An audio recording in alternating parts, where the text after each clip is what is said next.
Hello and welcome to the live show, the pre-match live show here on Fans React. Today I'm going to do a lot of talking because Jack Dodds has decided that he can't be bothered. But anyway, he's with us today. There's no one watching anyway, Paul. You're talking to yourself. Well, somebody's going to watch it from the beginning, aren't they? So I'm just trying to get things up. Have we got anybody in yet?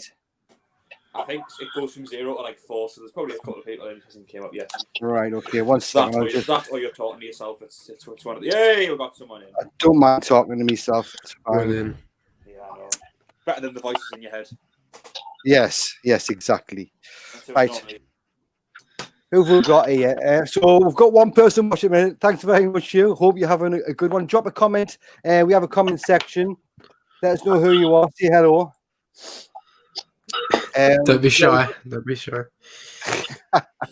Yeah, exactly. So anyway, on the show, I know it's only you listening, but I'll explain who we've got on. We've got Jack Dodds. Say hello, Jack. You can see his Twitter handle there. Yeah, you doing all right? I'm good, Paul. Thank you. Yes. How are you? I'm sound, mate. Always am. We've got the superb Matthew Lead as well. How you doing? Yeah, not too bad. quite bit of an early morning today. It's always early for you, Matthew, isn't it? It's 1 p.m. Matthew. I know. I'm usually in bed at this time, but I'm up. Oh, good. As long as you're all right, mate. That's the main thing. We've got Thean SAFC here. A lot of you might recognise him from YouTube. How you doing, Thean? All right, Paul. Thanks for having us on. No problem. Anytime, mate. At least your audio's working. It might go a little bit choppy because it started off that way, but hopefully you're all right. We're going to have a chat about all things Sunderland today, as we always do, and we've got a quiz. I'm going to be the quiz master, which is why I'm hosting this episode as well. So, and the reason you're the quiz master is because you keep embarrassing yourself on the quiz. Well, exactly. I wasn't, to be fair, I wasn't meant to be in this stream today, but I decided to take charge, take control, and do it properly. So. Anyway, we have people coming through on the live chat. Hello, Jordan, mate. How you doing? Hope you're all right. And we've got Keisha, Cameron Jude as well. Thank you for coming on. It's like we're getting some regulars now. It's really good to see. We've also got Sean Middleton with us. Hello, Sean. Is somebody clicking these? Because every time I click it, it disappears. I went to click it. That's what that's what Sean was calling this the other day. A little dig at me here saying, "What's the story, Jack and Ori?" He's biting back when I tagged him in one of Joanne's tweets. Well, it's fair enough, isn't it? It's fair enough. You are a cheeky little git, so I think you deserve it. I can't deny it. Yeah. Anyway, Thean, the main question is, do you think I look like Peter Reid? Because this is what Jack keeps saying, and I don't believe it. Yeah, not quite. I mean, you are much like Peter Reid. Cool. Oh, anyway, let's talk about the football today. Does anybody know how the pitch is doing? Hopefully it should be a lot better. There's been no rain or anything, has there? I haven't heard anything. I mean, Thean, I'm not sure whereabouts you're from, but I think we've got another northerner on the show today. But I mean, it's been snowing, it's a bit frosty, but I feel as if our pitch, how on earth can you not take care of it? Like, you know, we've got all the facilities there. It's a Premier League pitch, Premier League facility. So I feel as if maybe they just ignored it and didn't expect it for Plymouth. But I think it's got to be okay. Should even just taking any care of the pitch should be okay. Yeah, totally agree. I think haven't we got covers for it? Somebody said we got covers for it. So as long as we got covers, surely that should stop most of it. Like I said last week, it looked like there'd been a game of rugby played on it. Thean, do you think the pitch had any sort of attribution to the way we played last week? Maybe to like Lee Johnson's game plan potentially, but at the same time, Plymouth had to adapt to the pitch, but it seems like they adapt to it quicker than what we did. So there's no real excuse, not really. Yeah, totally agree. Do you think that's a bit of an excuse as well, Matthew, blaming the pitch for the performance? Yeah, because the pitch had the worst bit of the pitch was probably the middle part with all the mud. I mean, you can't blame the pitch on Callum McFadzean not defending properly for both goals, you know. Okay, Yeah. Jack, mate, you're shaking your head. I'm not being funny. Yeah, you see the second goal where Callum McFadden is completely out of position and lets someone go. I'm not being funny. That's got nothing to do with the pitch. Nothing to do with the pitch. And also with the first goal, how they've just let a man go out wide, like completely free and unmarked, and then he's put a cross in. No one stopped the cross. I'm not being funny. The pitch has got nothing to do with like stopping a cross. You know, it's just a poor excuse. Okay, those 2 goals that they scored had nothing to do with the pitch. I'm sorry. Maybe the all-round game. Maybe it stopped us from playing our football, but it didn't stop us from conceding the goals. But yeah, that's that. Well, I agree with you on Callum McFadden not stopping the crosses and not defending very well. That goes by the 2. Well, the second goal, especially, was down to him. The first goal, maybe you could say Scowen, maybe you could say McFadden, but maybe you can say Willis. But you know, it was 2 poorly defended attacks. That's why we're conceded. But you've also got to consider Lee Johnson's game plan so far has been keeping the ball relatively on the floor. We aren't playing the same football in the Parkinson, which under that pitch might have been all right because we tended to just get the ball away across it in. Under Lee Johnson, we tend to be a lot more unpredictable and want to have a bit more link-up play. So I still think the pitch comes into it. As for the goals, no, the defending wasn't good enough. But as an overall game plan, I think you can say, fair enough, the pitch had a huge impact on us. So I'm not blaming the pitch, but I am saying I think it's had a large impact on the game. And if it wasn't for the pitch, the game might have panned out completely differently. Yeah, I think Jason sort of agrees with you both there, really. So we've got Shrewsbury today at home. Thane, what do we have to do to get a performance and results from this game? They've actually started up. They were playing quite well, and I think they've lost the game in the cup, but that have beat some big teams up there recently. How can you see this one going? Probably Sunderland not getting a victory for a start. The way we're playing, like so. I mean, what we need to do is go back to the basics, actually learn to defend properly and pass the ball properly for so. Yeah, definitely. We do sort of the amount of loose balls we give away is so frustrating sometimes.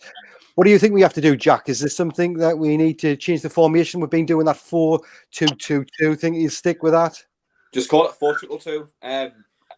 I'll get on with the formation and ourselves in a moment. But one thing about Shrewsbury is their form has been incredible recently. Ever since they brought Cotterill in, they've played Charlton, Doncaster, Lincoln and Hull, four out of the top 6. And from that, they've had 3 1-0 victories and a 1-1 draw. That you can't dispute. You can't dispute that their form so far this season.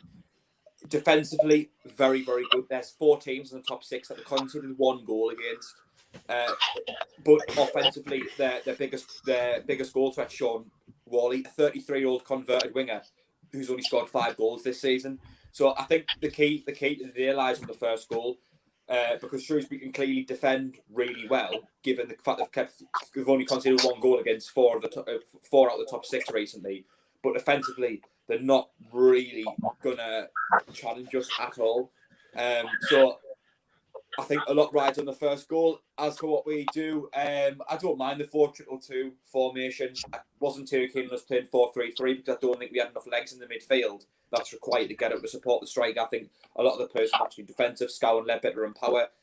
Do you see any of them bursting into the front 3? No, so I was quite happy to see a change. I also think we can just fit more of the attackers on the pitch. You don't drop Wyke at the moment. O'Brien's starting to really come into his own. Jack Diamond's done great since he's came in. Obviously, McGee's came back. You've got Embleton there who's shown something.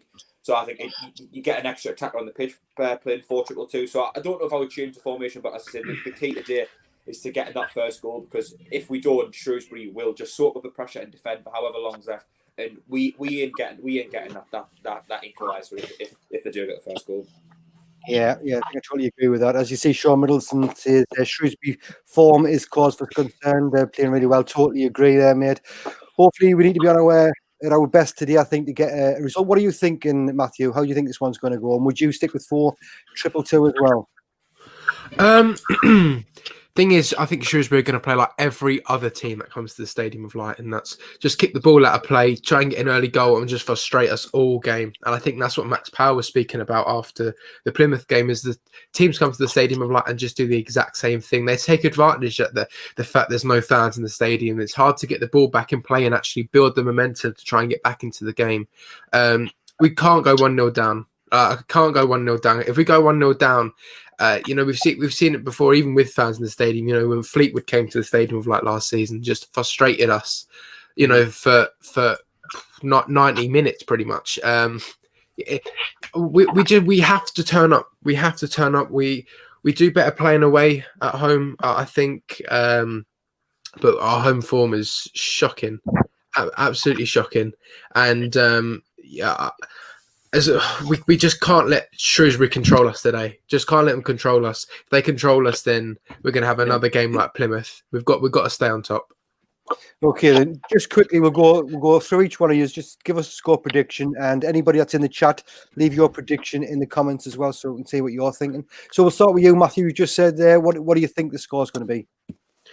I was just finishing off the Peter Reid song there, by the way, in case you're wondering. The score. See, I think if we keep a clean sheet, I think we will score them in the game. If we don't keep a clean sheet, there's no way that we're gonna win. So if we can say, I think, oh man, I'm gonna say 1-1, and everyone's gonna be raging after the game. That's what my head's saying. Yeah, that's fair enough. I hope it's not, because it's the last thing we need at the minute. We want to try and get back in the playoff positions. I hope not. So, what do you think, Jack? Do you think it's going to be a 1-1? As I said, a lot rides on the first goal. Should there be one, I would be very surprised if Shrewsbury scored more than once. But equally, I would if we were to be. Part of us wants to go with a 1-0 either way or a 1-1, but I'm going to have to make a specific prediction. I think I'll go with a 1-0 win to us. I do back the lads today. Okay, good lad. And we've got Jason, who's not backing the lads. He's going for a 3-1 win to Shrewsbury. Yeah, can we kick him out? I'm only joking. Thean, give us your opinion, mate. What do you think? I agree with Matthew. If we don't keep a clean sheet, I can't see us winning this game, to be honest. I really can't, because the attitude from the players is absolutely disgraceful when we concede a goal. But I'm going to be optimistic and go for a 1-0 victory. Excellent. I'll take that. I'll go for a 2-0 win, and I think it'll be a better performance. So hopefully the pitch is a bit better and we can play how we're supposed to play. Anyway, I wanted to just quickly go back to a question Jordan asked about Dobson leaving. Get your opinions on that. We'll start with Jack Dodds, the one that loves Dobson. George Dobson Defence League. Yeah, I think he's the best player the world has ever seen. So how are you feeling about Dobson leaving the club? I mean, some would call it heartbreak, when the news broke last night. Now, in all seriousness, if he can get loaned out, Wimbledon could be playing with his wages. He's going to be getting game time at Wimbledon. It gives us a bit more room to work with the players who maybe are a little bit more talented in the squad. I've said it a lot, but I don't think George Dobson's is an amazing player to get it clear. I think number one, his attitude you can't knock in that. Matthew, I knew that was going to rile you up. It's more of a comment. I don't like the abuse he gets, because I think if someone puts 100% in, they don't ever deserve to get abused in the way that Dobson does, where it's booing all of the time. I just think he hasn't been utilised correctly since he came to the club. I mean, he was a centre back till the age of 17. Then he was a defensive midfielder in West Ham's under 21s. When he went to Walsall, he won Player of the Season, played as a defensive midfielder for a team that spent 70, 80 minutes of each game sat on the edge of their own box defending. But that's what he can do. If you use him purely to defend, I think you'll get the most out of him. I don't think that's. I think in his time at Sunderland, he's had too much pressure on him to go forward, carry the ball forward, distribute it to attackers, create chances, and that's not his game. His game is sitting back, soaking up pressure, winning the ball back, and just giving it other players who can do something. So that's my thoughts on Dobson, but ultimately him going, I think he isn't going to get game time in Lee Johnson. We've got Winchester and Ledbetter there. They're meant to be quite similar players. You've got Scowen, who, as much as I really don't rate him, and to be honest with you, I think I would probably rather play Dobson. You have got Power as well, and we've got other midfielders. We've got Embleton. What's to say someone else is coming in? Luke O'Nine's coming back. You know, I can't see him getting much game time, so I would rather him go to Wimbledon. And you know, he might tear it up there because Wimbledon are a side that are struggling and they aren't exactly going to have loads of possession. I just think you might get the most out of him. He might have a great half end of the season, and you know what to say that Wimbledon won't go. We'll take a chance to start at the end of the season. And if you get an offer for some money, I would take it. Yeah, fair enough. What do you think? Cian, do you think he should be still with us, or are you glad to see him go? No, I do agree with the 110%, which he does. Like, he's got good attitude, but for me, he's a League 2, bottom end League 1 player, in my opinion. He's just not good enough to play for this club, in my opinion. Sorry, Jack, but that's just how I feel about it. So. Can I kick in, or is that only Paul?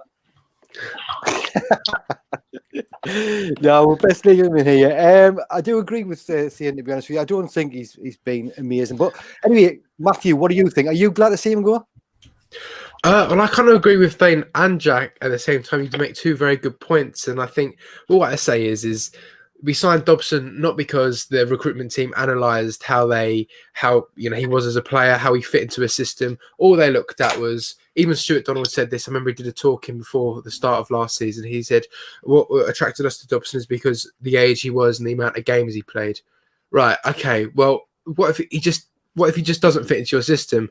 But I remember he came on in a friendly game just the start of last season, and he looked really good. He got the game moving, and then you have to say as well, he did go on quite a good run with the team, sort of this time last year. And I thought it was going to be a big player for us this season, but the thing is he's just.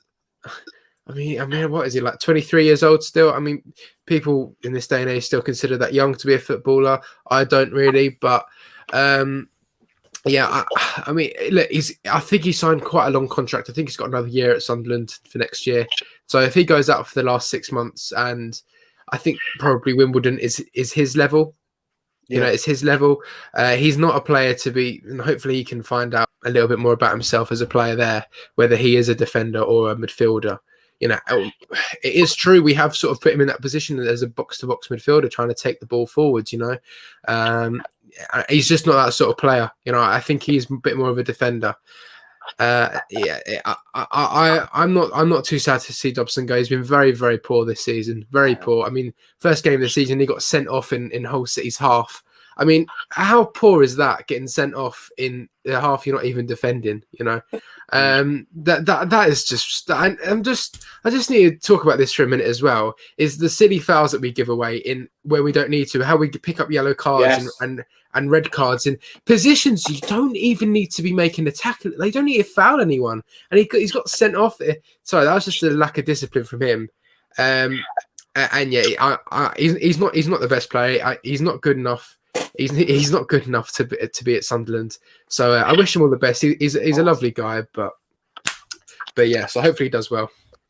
Yeah, totally agree. AG has commented, Paul, I think that's Osu, I don't know how to pronounce it, from Wimbledon, young dynamic left back converted from a striker, ex-Brentford Academy swap for Dobson, possibly. Now, I think that's possible.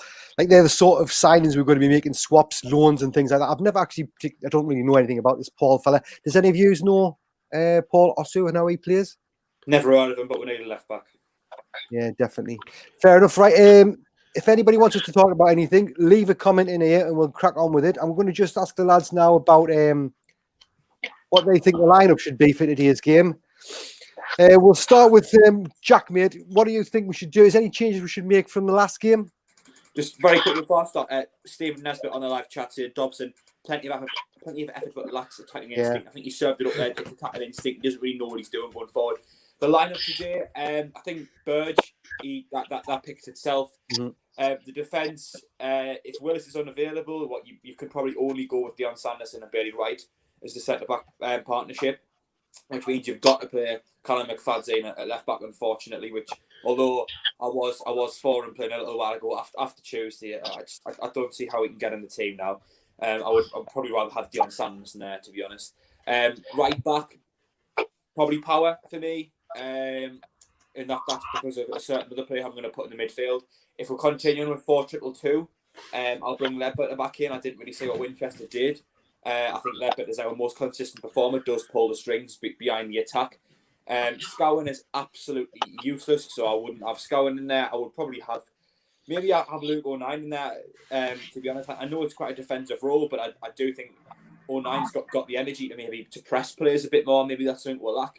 That's maybe what Scowen's meant to do. But when Scowen gets on the ball, I feel as if I can put a better delivery in sometimes. Going forward, I think, as I say, if we're continuing 4-2-2, Aidan O'Brien's got to be in there. To me, he goes up front with Wyke. I think his form recently has been very good. In terms of the two just behind them, you got any number of options. I don't think Jack Diamond suited to playing as a bit more centrally. McGeady, possibly. Maybe Jack Diamond, because I don't think Hamilton's doing it at the moment either. Or do you put Conor McLaughlin at right back and then put Max Power in centre mid and push O'Nien up? Yeah, I think that's a half decent idea. Maybe go with that. Yeah, I agree with the O'Nien. I think if he's fit, I'd love to see him come back, especially into the middle of the park, see what he could do, even if it's just for like one of the halves. I'd really love to see that. Is yours any much different to that, Matthew? Would you agree with Jack?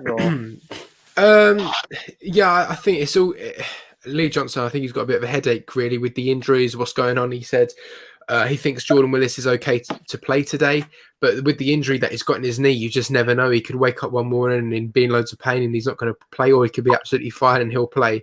And then also with O'Nien as well, he said he never injured his legs. I mean, he's been able to run. He's been doing extra training. He's been doing everything.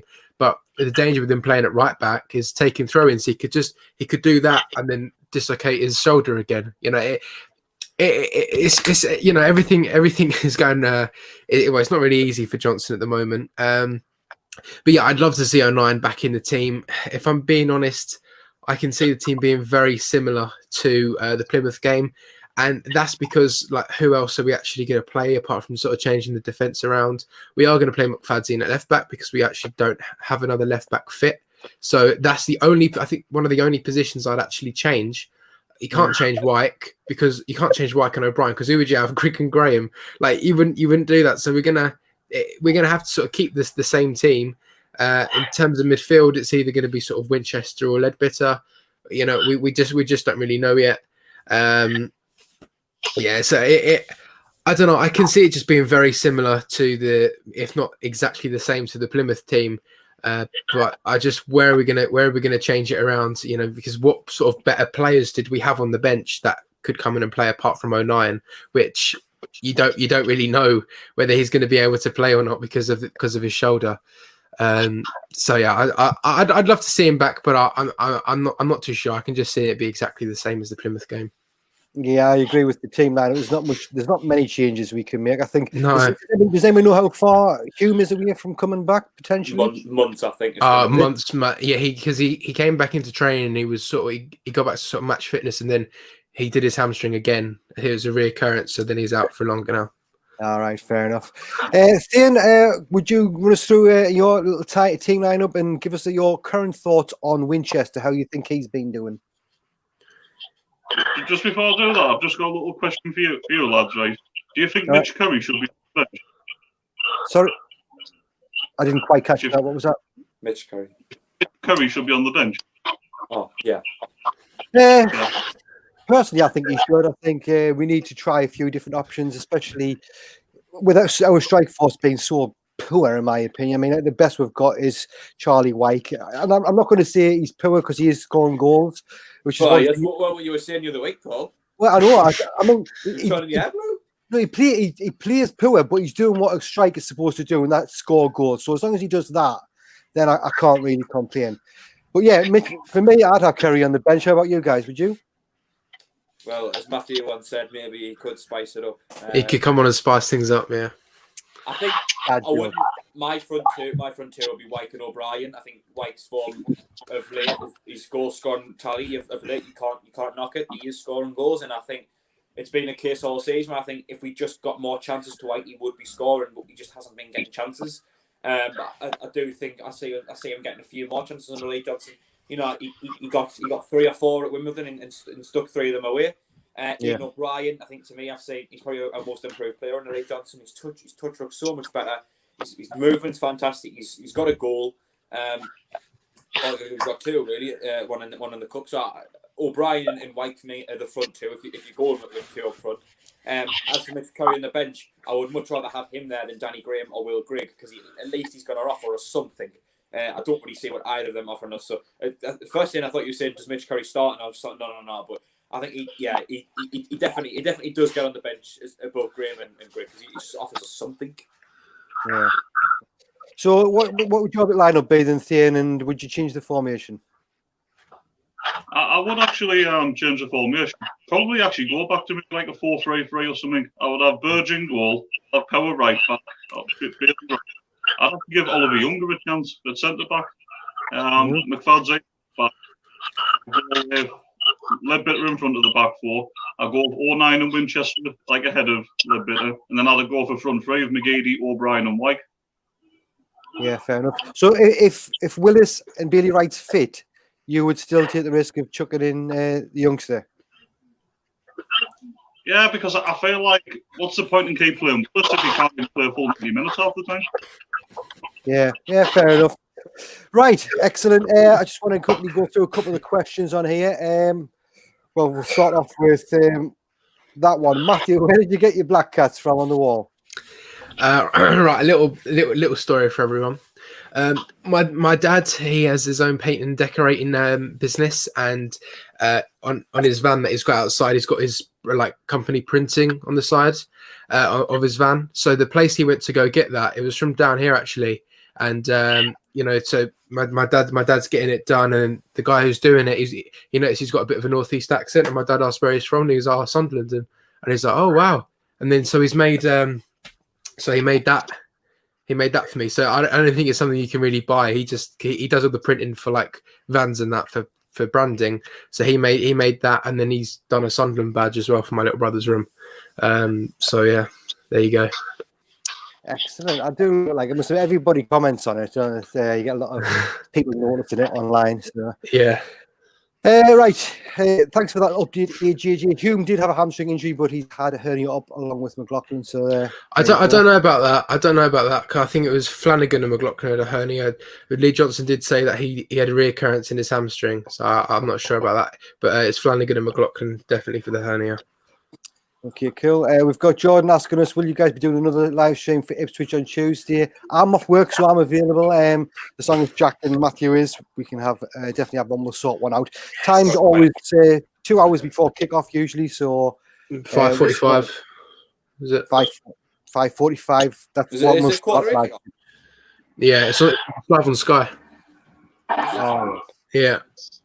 Oh. Excellent. Looking forward to that. I like it when we're on Sky because we pay terrible. What are you going to say, because you don't have to pay for the stream?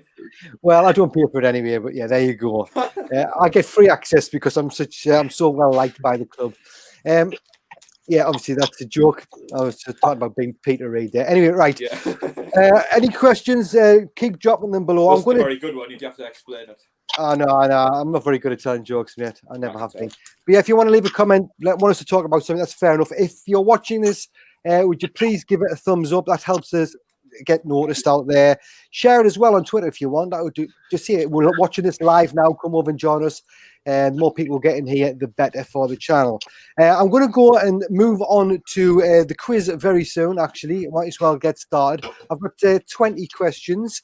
15 of them are related just to Sunderland EFC, and I've got 5 that are to do with the region. Some of the questions that might be like nobody actually knows the actual, like say it might be just nearest would get the point. Also, I haven't got a pen and piece of it down because for a few mind doing that for us. Jack, I know I'm not very well prepared. I do apologise, but yeah. Well, you are the best quiz master. That's why. Well, it's my first time, so I'm a quiz master virgin. Have you got something to write on, Thane? Yeah. Excellent. What we've got here, Flanagan has a metatarsal injury apparently. Whatever that is. Anth Myers, the channel free, Paul. Yeah, you can subscribe. It's free. Absolutely it doesn't free. cost a penny. Doesn't cost a penny. That's copyrighted under Sean Middleton, so we're shouldn't gonna get a be. copyright strike Right, if you guys are ready, I'm going to crack on. I'll do at least 10. See how quickly we go through them. If we've got a bit more time, I might just finish it off. I'll just decide as I go. But yeah, if you guys are ready, I'm going to get number 1 up now.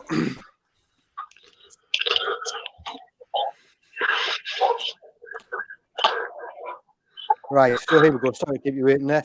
Number 1. Which player was sent off in his debut for Sunderland after coming on as a substitute with only 13 minutes remaining in May 2010?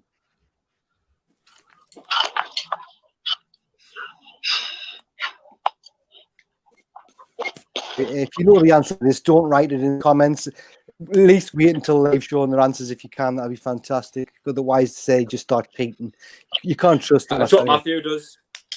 It's not because I hold my notebook here. I hold it here, and then the comments fly in, so I can't magically write it. Jordan's good on the quiz. Jordan only gets a lot of them right. I've noticed. Yeah, we'll have to get him on. When everybody, are you ready, Thane? Yep. Right, just hold them up to the camera, so we can see them. We've got Lee Cattermole, and I can't quite see who that is. Angeleri. Right, well, nobody hits that one. Oh, Jack Colback. That's the answer. I didn't mention that dirty name. Well, these are all still in level pegging, so that's good. No offense. No, that was a good question, to be fair. Paul, do you need me to keep score, did you say? Yes, please, if you don't mind. It's easy at the minute because everybody's got 0, but there you go. John got it right. Cattermole. Oh, no, he hasn't. He's got it wrong as well, hasn't he? Sorry. So he had it right. It was an educated guess, to be honest. Yeah. No, it's worth a guess, obviously. Number 2. I'm sure some of you don't know this. If you get to the nearest one to the exact total. So Sunderland's highest ever attendance versus Derby County in the FA Cup, 8th of March 1933. What do you think the highest attendance was? That would have been at Roker Park. I think I seen this when I was having a look at what questions I could have used a few weeks ago, but I didn't use it. What year was it? 1931. 1933. 33. Makes such a big difference in it, Matthew. Yeah, no. I'm trying to think. I think I'm good with this one. I do think I'm good with this one. So it's the closest one gets it, is it? Yeah, the closest one gets it. All right. Are you ready, Thane? Yep. Right. Hold them up. Let's have a look what we've got. 75. What you got? 75. Everybody's got the same. That's 7,500 thing. Yeah, it's fine. Right. Okay, the answer was, it doesn't really make much difference, but you're all 118 to 75,118. So you can all have a point or you can all stay 0. It doesn't make any difference. I'll give us a point because, in all fairness, we did this. Right. Yeah, that's fair enough, mate. Fair enough. Yeah, Jordan got that one right, 75,000. Obviously, it was I think pretty much the whole ground would have been standing back then. So everyone's just crammed in. I think today, health and safety. That was when you were a boy, wasn't it? That was when you were a boy. I was just a kid then, mate. Yeah, I think the health and safety brigade would have it absolutely fitted for the try to do something like that now. Anyway, we'll move on to question number 3. Which club knocked Sunderland out of the League Cup in 2018, which was also Jack Ross's first defeat as Sunderland manager in a competitive game? Oh. Which one? The FA Cup or League Cup, did you say? What? The League Cup, 2018 League Cup. Oh, I was at this game. I remember this on Sky Sports, so I know. Yeah, I was going to see if Thane looks quite confident there as well. I've got a good idea of what I think it is. Right. If you're all ready. Did Adam Alsbeck was an absolute howler? Yes, yeah. I think you're right. Let's have a look. Sheffield Wednesday. Everybody gets a point again. You're doing really well. Here we are. Question number 4.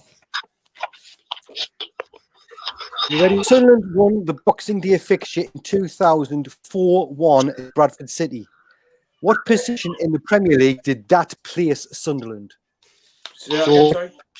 Basically, we won a Boxing Day fixture in 2000, 4-1 against Bradford City. What position? 4-1. We won. All right. What position in the Premier League did that play, Sunderland? If nobody gets it, the nearest to it will get the point. So In the year 2000, did you say? yeah, that's right. So you were probably still itching your dad's pants then. They're not even that.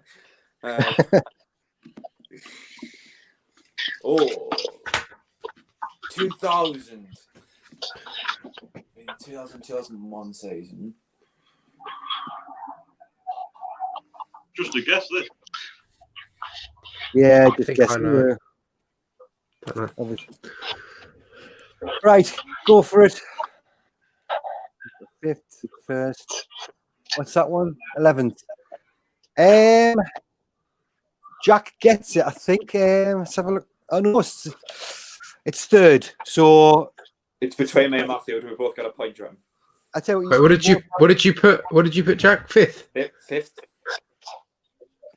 Yeah, you can both have half a point there. Put it that way. The half a point might make a difference at the end. So unlucky thing, unlucky mate. Was worth a guess, wasn't it? Right, question number 5. Who did Sunderland defeat in the final to lift the FA Cup in 1937? 19 what? 37. Oh, Paul. Come on, it's the only time One. we've only won it twice, so you've got a good chance. Come on. Oh God, honestly, I don't know. You confident, Matthew? Yeah. Yeah. Yeah. We won the game. We won the game 3-1. We won the game 3-1. Excellent. Right, are you ready, Thane? Yeah. Yep. Are you ready? Let's go for it. Arsenal, Preston North End, and Chelsea. Matthew gets the point. Preston North End. Well done. Thank you. Right. 5 through. Give us a quick update on the scores, Jack. The scores on the doors currently stand. Matthew 3.5, Jack 2.5, and Thane 2. Very close. Very close. Come on, Thane. It's your time to shine now. You're going to make a fantastic comeback. Number 6. Who was first? Istanbul. Who was the last player to score for England whilst at the same time he was also a Sunderland player? So the question again. So basically, a Sunderland player that scored for England whilst he was still playing for Sunderland.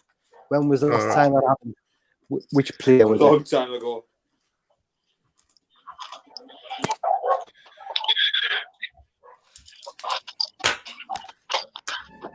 Right. Go for it. And Ben to Jermaine Defoe. It's Jermaine Defoe. There you go, Matthew. Another point. Yeah, remember Bradley Lowry was his mascot for the England game, and he scored. Yeah. It was 1-1. I think it was 1-0 or 2-0 or something like that. I don't know. There you go. White, Jordan, right. We've also got White SAFC. He said Defoe versus Lithuania, so he's in the know as well. Mine when he was on White, like. It'll be the next one to score for Sunderland while playing for England in the Euros. Yeah, definitely. I agree, mate. White Right, number 7. Who was Sunderland's manager in 2007-2008? Nice, easy one.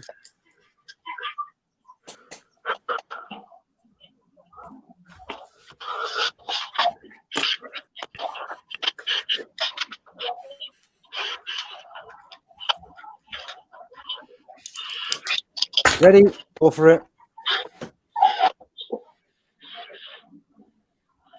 Yeah, I think that's Sears Keen. Everybody got the right one. Everyone gets a point. Well done. Question number 8. Sorry, mate?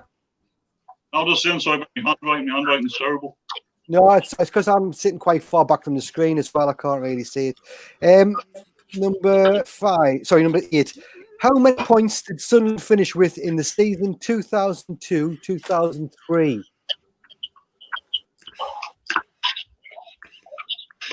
Isn't it like a record low, isn't it? Something like that.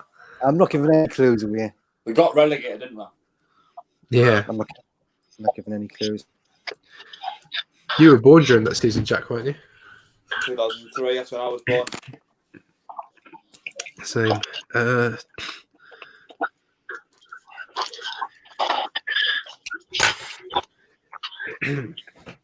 Right. Everybody ready? Go for it. 14, 18. Was that 18, Thane? Yeah. Right, it's 19. It was a record low at the Me time. and Thane get that point, right? Point, Yeah, half yeah, point. half a point each. Yeah, because you're sharing it. Jesus. All right, fair enough. Yeah, if one person had got it, I would have given a full point. But fair enough. We'll move on to question number 9. Which player was named Sunderland Supporters Player of the Year for the 2018-2019 season?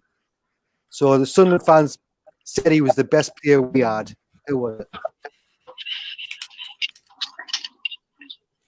Unlucky Chopper, he said 15. It was 19. Very close, though.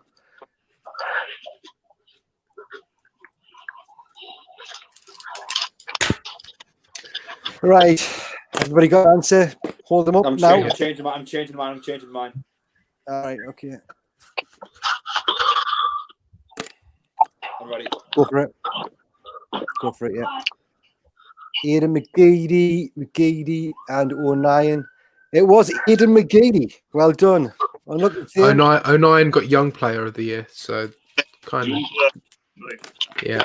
Yeah, easily done. I can see why I would have probably picked 09 as well. Absolutely love him. Right, number 10. Sorry, let's have a look at this. Yeah, Jordan got it right. Christian Ria got Geedy as well, and Chopper Yes, Sock Kristen Lad. Cats. Right, number 10. Which player earned the title? Sorry, which players earned the title G-Force when they played together for Sunderland? Don't even call yourself a Sunderland fan if you don't know this.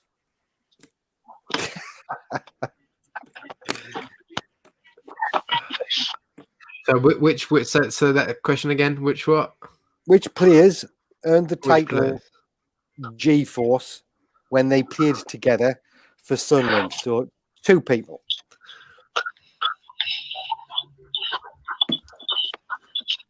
You don't get this. You're not welcome back to the stadium. I'm going to have fun playing. Chopper Sock thinks he knows that one. Right, show your answers. Benton Jones, Gabardini, and Gatesy. What have you put them? Thing? Can't read that. Quinn and Phillips. It was Gabardini and Gatesy. That's why it was G-Force, because they both started with the letter G. Of course. I've got a video. Right. I've got a picture up in my bathroom as well. Right, give us an update on the scores again, please. Jack Dodds, what's Scores that? on the doors currently stand with Matthew 7, Jack 5.5, and Thane with a mere 3.5. Yeah, don't feel too bad about it. I got 2 out of 20 on my first one.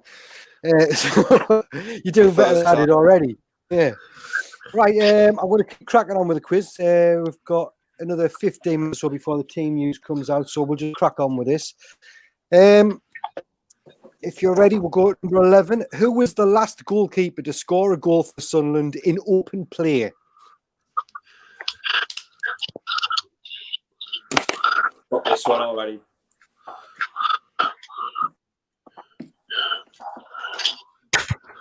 Jordan's up to 8 so far. Well done, mate. If you're ready, choose your answers.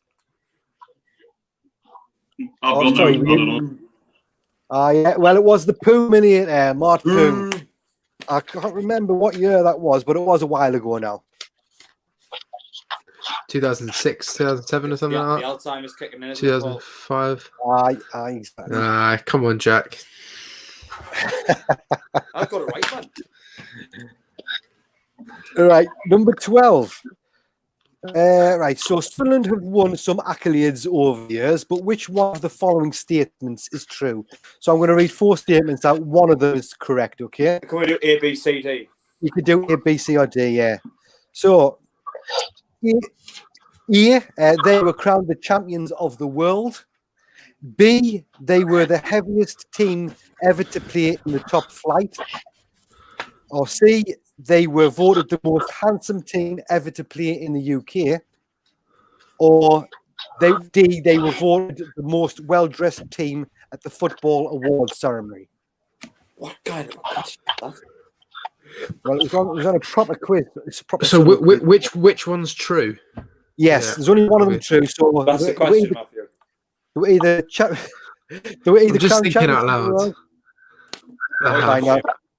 They were either champions of the world, they were either the heaviest team to play, or they were voted the most handsome team, or they were voted the most well-dressed. So, Clearly you weren't playing then, Paul. well, if I was, I'd be getting all of them, mate. So, I don't know about that, like. At least Hudson, maybe. I'm actually terrible football. If ever everybody wants to play a five-a-side, I wouldn't recommend it. I'm really bad. I heard you're a new manager, though. I'm always a fantastic manager. Got to Stefan twice in 2 years. Right, is everybody ready? Has everybody got an answer? Yeah. Right, go for it. We've got B, we've got D. What have you got, Stan? D. D. The answer was A. We are always closest, technically. They were crowned champions of the world. Once. I think that was back in the 30s as well. Right, number 13. How old is Denver Hume?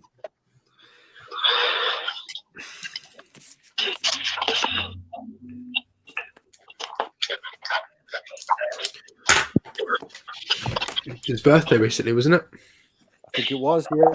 If everybody's ready, show us your answer.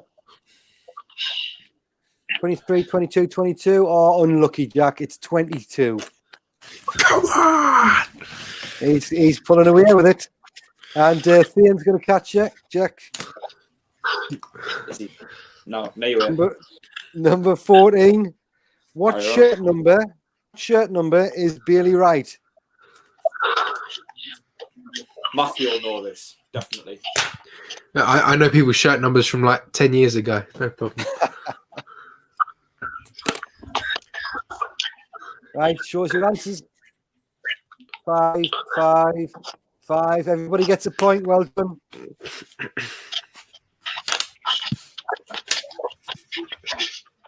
Number 15. We're flying through these, which is great. Graham got it right. Keisha got it right. Stephen Nesbitt got it right. Jordan got it right. So everybody's doing well in the chat Jordan, as well. internet user. Oh, yes. Right. Number 15. During the 2010-2011 season, which of the following players finished as Sunderland's top lead goal scorer? Was it? I don't know whether I should give you. I'll probably give it away. Do you know the answer to this without us giving you 3? No. Right. I'll give you the answers anyway. Is it 2010-2011? Our highest goal scorer was A. Darren Bent, B. Asamoah Gyan, or C. Danny Welbeck.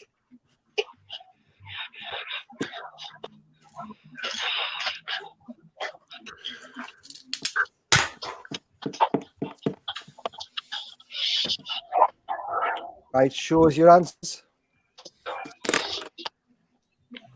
Gyan, Bent, and you've put D, which is Gyan. Yeah, the answer is Gyan. Everybody who said that gets a point. Well done. I think Bent left midway through, didn't he? And he only played a few games. Yeah.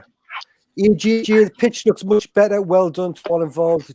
Dry, bright, crispy, excellent. So we can hope for a better performance from the ball on the pitch at least. Lots of people getting that right in the chat again. Jordan, Chocolate Saf, Graham Wright. Thanks for stopping in, Graham. I hope you've done all your work. Got what you had to get done, mate, so you can watch the football. And obviously, Jordan. Big fan of trains, isn't he, Graham? Definitely got it right. Big fan of trains, yeah. He likes his trains. He does. He's very knowledgeable. Right. Give us an update. We've done 15, so give us a score update again for the final 5. In the lead, yet again, funnily enough, that's his name, Matthew Lee with 11. Then, following behind is myself with 8. and just behind 8.5. Sorry, and just behind that is Thane with 5.5. Excellent, well done. Right, we've got 5 more questions. Have a think. If you've got any questions or anything you want us to talk about after the quiz, leave them in the comments below and we'll start talking about them as soon as we get this done with. So we're going to crack on with the last 5 questions now. Number 16. This is to do with the region. So I'm assuming with this one, it's going to be nearest gets it. 10. Oh, no, sorry, forget that. How long is the River Wear? In Is miles. it 10 something? No, that's that. Forget that. Something else. In terms of miles. Yeah, in terms of miles. How long do you think it is? I mean, I wouldn't have known this. So it starts in that woods, the forest place. It goes through my hometown of Washington. Goes through there, so it is quite long. It starts. Is it Hampstead Forest? I think it starts. I think probably slightly wrong. This is miles, not meters. I've just wrote M. Yeah, that's fine. It is in miles. I've got the answer in miles, and I don't want to do any conversions because I'm not. I'll tell you what. I'm changing the answer. Mine's probably stupid. Don't worry, mate. Don't worry. I wouldn't have had it. Kilometers, chopper. I wouldn't. Nah, it's not. Right, show your answers. 56 from Jack, 38 from Matthew, and 40 from Thane. Ooh, who do you think gets the point? It is Jack. 60 miles is how long that river is. Oh, go on, I'm catching you, Matty boy. Yeah, to be fair, he lives down in Essex as well, so he probably doesn't get down the river very often. That is a hard question, I thought. So. Not part of Sunderland family. Right. Oh, I dropped the same miles, 77. Well, I think someone who lives in Sunderland said 7 kilometres. So yeah, yeah, he just corrected himself. He said miles 77. So right, there's going to be probably a guess as well. Bit of a historical question for the city. The Bridges Shopping Centre opened in which year? I don't know, but the city centre's went downhill ever since. Whenever it was, could have been 100 years ago, could have been 2 years ago.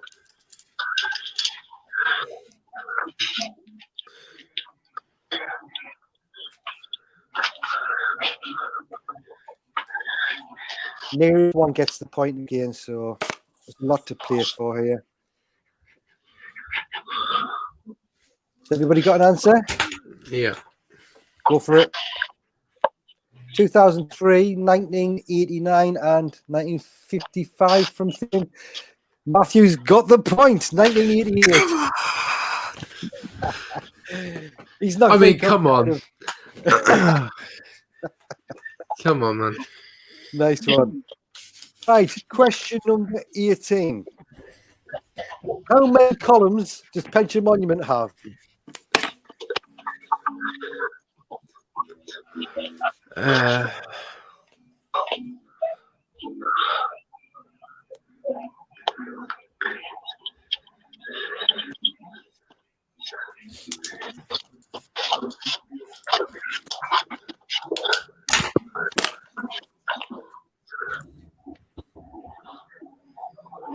Everybody ready? Go for it. Go for it. Yeah, show them. 12, 22, and 6. Matthew gets the point. It's 18. 18? It's 18 columns. Yeah. Pulling away with it, Matty boy. Right. Don't Next in question. the league. Number 19. What year did Sunderland become a city? Good.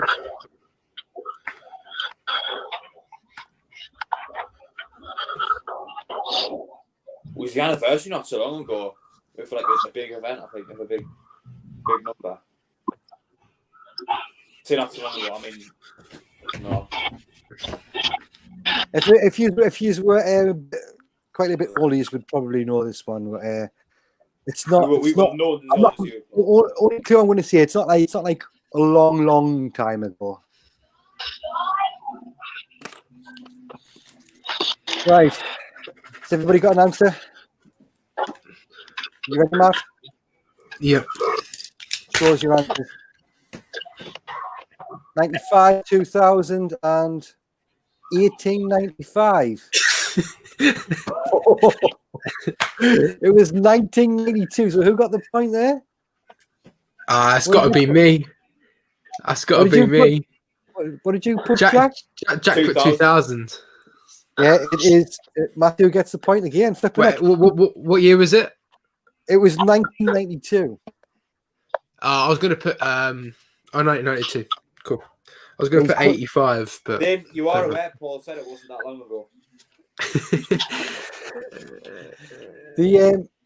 This Essex lad's putting you guys to shame. Totally. Right. Last You question. mean this Sunderland encyclopedia is putting us to shame? It's another historical one, so come on, you can get it. It's a little. Well, I'm not going to give any clues. Anyway, Vaux Brewery in Sunderland. Obviously, used to be sponsored by Sunderland. Sponsored Sunderland, should I say. What year did that close down?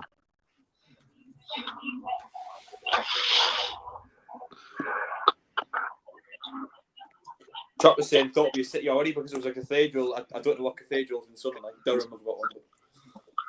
Thought it would be a city. Yeah, it was 1992. I remember Crystal Clear. We used to be a town.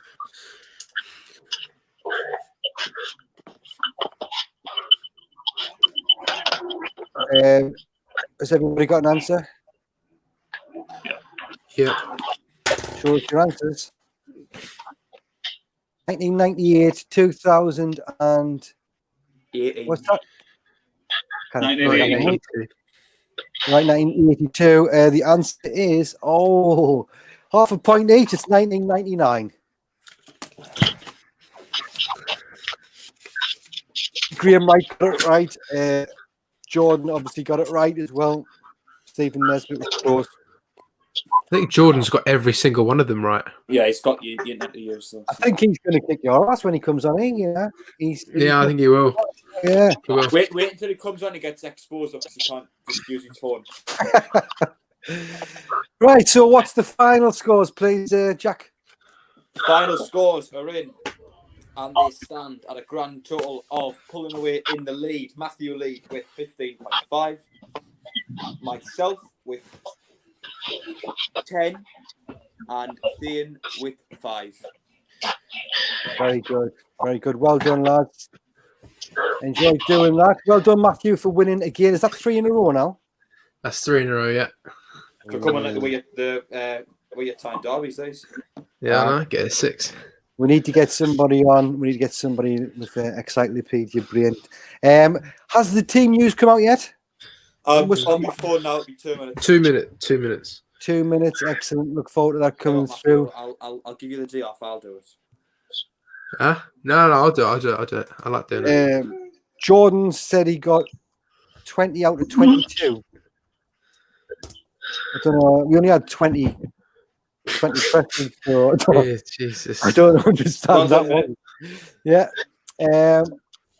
He's using his phone, to be fair, to watch the stream. So, Chopper Safk, I've still got the final year of Roker Park kit, and we were sponsored by them then, so I had to be after. Yeah, that's what I was thinking in my head. I was thinking, what years did we have the Vaux? Because we had like Vaux Sampson, and then we went to Reg Vardy, didn't we? So I was thinking the last year that we had Vaux, and then we went to Reg Vardy. So it had to be like late 90s. Yeah. I remember. I used to love the Vaux drinks. There was one called Double Maximum. You probably never heard of it. They still say it now. We've got some. I've got some downstairs. I've got some downstairs. Yeah. So who brews that now then? Do you know? I think Vaux is in some. No, there's the breweries in Durham. Hurtley Spring. All right. Yeah, Chopper Saf says you can bring me on. I'll end up making you look good. Yeah, we'll definitely have you on one time in if you're interested. I think we've got somebody lined up for the next one. I'm not sure, but we'll have you on at some point. Jordan said he counted wrong. He should have been 18 out of 20. Even that's a fantastic score. That's still wiping the floor with Matthew. So Jordan's going to be coming on here very soon and showing us how good he really is. But yeah, excellent. Did you enjoy that thing? Do you think you did all right? Not great, but I suppose could have been worse, couldn't it? It could have Better been. than Paul.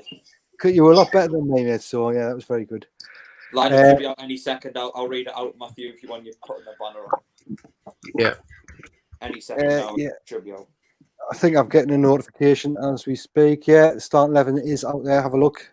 You read it out for us, Jack, please. Well, I'm currently on Instagram, obviously I get myself. I haven't even got Twitter on my phone. I use. Shall I read it out? Yeah, go on. Right. Lee Burge, you go, which is what we thought. Jordan Willis really right again, which is excellent, I think. Got Max Power, whom I'm assuming is going to be at right back. Charlie Wyke, Aidan O'Brien up front again. He's sticking with Josh Scowen. He's starting with Jack Diamond, though, which is good news in my opinion. You've got Grant Ledbetter in there and Fadzine, who's obviously on the left, and Aidan McGeady. So pretty much what we thought, apart from I think some people were hoping that Scowen wasn't going to start. We've got Remy Matthews on the bench, Chris Maguire, Luke O'Neill, Dion Sanderson, Elliot Embleton, Danny Graham, and Carl Winchester. So, what do you think of that lineup? We'll start with you, Ian, if we don't mind, mate. Well, the problem is, and I think Jack actually mentioned this earlier on as well, Lyman doesn't work in this 4-2-2 too. Yes. Do you think that formation? Do you think it means he's changed the formation there, then, or not? Yeah. You've got Scowen as the middle two, then you've got McGeady and Diamond behind Wyke and O'Brien. So basically, it looks like the same system to me. Yeah. What do you think, Jack? Well, I'm just looking at that, and I think if you're going from like back to front, it's going to be Burge, Power, Willis, Wright, McFadden as your back four, Ledbetter, Scowen, sitting back with Diamond, McGeady, just behind Aidan O'Brien and Charlie Wyke. Didn't have much of a choice, but obviously not nice to see McFadden in there. Power at right back, I am quite a fan of. I do think he's fitting in quite well. Nice to see Ledbetter back in. Scowen, not so much. Then again, who you putting him in? It's just doing me head in at the moment watching Josh Scowen. Nice to see Diamond come back in. It'll be interesting to see how he does fit in, because he tends to struggle a bit when he's got to come centrally, because he can't just run ragged that he normally does. Of course, Aidan McGeady on the left side. Nice to see him in, but he has struggled. Someone arguing maybe someone else could go in, but I'm not sure who. As for the two up top, I wouldn't change them for the world, O'Brien and Wyke. Yeah, fair assessment, mate. What do you think, Matthew? Yeah, I mean, I was sort of right in when I said that the only change that we could really make was Ledbetter. The defense is still the same. We've got Power at right back. I mean, it's just pretty much the same as the Plymouth game, really. Whatever formation that we're playing, whether it's the 4-2-2, I'm not too sure, but yeah, it's sort of what I expected anyway. So yeah, we'll just see how they do, really. Obviously, we've got Danny Graham back on the bench. Thank you, Oliver. That's my friend. So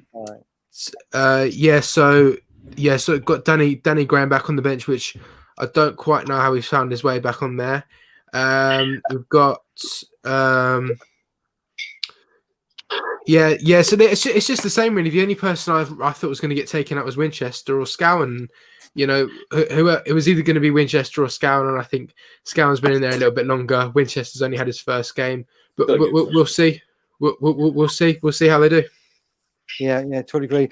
I'm excited with you. I'm always overly optimistic, that. I think I wish I was a bit more realistic, a bit like Dino on SAFC Fan TV. For me, I know people think he's Terminator and that, but he's more realistic. Even if at the time of what he's saying I disagree with, at least he's sort of keeping himself grounded. So I'm quite. He speaks his mind, and he makes a lot of fair points. And even when you disagree with him, he's still able to point things out that I think is fair. Yeah, fair enough. Right, somebody there. Wyke saying we should have played Winchester. Are you surprised he's not in the squad, Jack? Not really. He didn't have a very good game on Tuesday night, and Grant Ledbetter has been good enough this season, so I'm not really surprised, no. Yeah, a lot of people saying he's just like a younger version of Ledbetter. Would you agree with that, Matthew? Winchester, I mean, I'm not going to make up my mind about him yet. I've only seen him play half an hour at Wimbledon, and he got taken off, didn't he? So he played about 60 minutes on on a horrible pitch, and we haven't really seen him properly yet. It was sort of like Scowen last season, where he's really struggled to get into the team, and we never really saw him, but we're starting to see him this season. So, I'm not too sure. I mean, it might be the sort of football Lee Johnson wants to play. I think Winchester's a bit more of an energetic midfielder than Leadbitter is, but we'll just see how they do. We'll just see how they do. Like, if he brings on Winchester in the second half, that could just be a change of tactic. If we want to go a bit more energetic and push on a little bit more, speed the game up, then bring Winchester on. But if we're going to sort of look to go 1-0 up and then sort of defend it, I don't know. It's sort of a game for Leadbitter. Yeah, people have suggested that he's pretty much a like-for-like swap with Grand Leadbitter. Would you agree with that, Ian? Pretty much, yeah. I'll tell you something, though. Johnson will not drop Scowen, will he? He'll not drop Scowen. Yeah, it's like Parkinson with Wyke. Yeah, they must be friends or something, mate. They must be having like. Didn't he play for him at both Oldham and Barnsley? Yeah. Yeah, I think he did. Right. Leave a comment below us. Give us something to talk about that you want us to talk about. That'll be fantastic. Anything we do. No, I haven't. It doesn't have to be anything. It doesn't just have to be Sunderland related.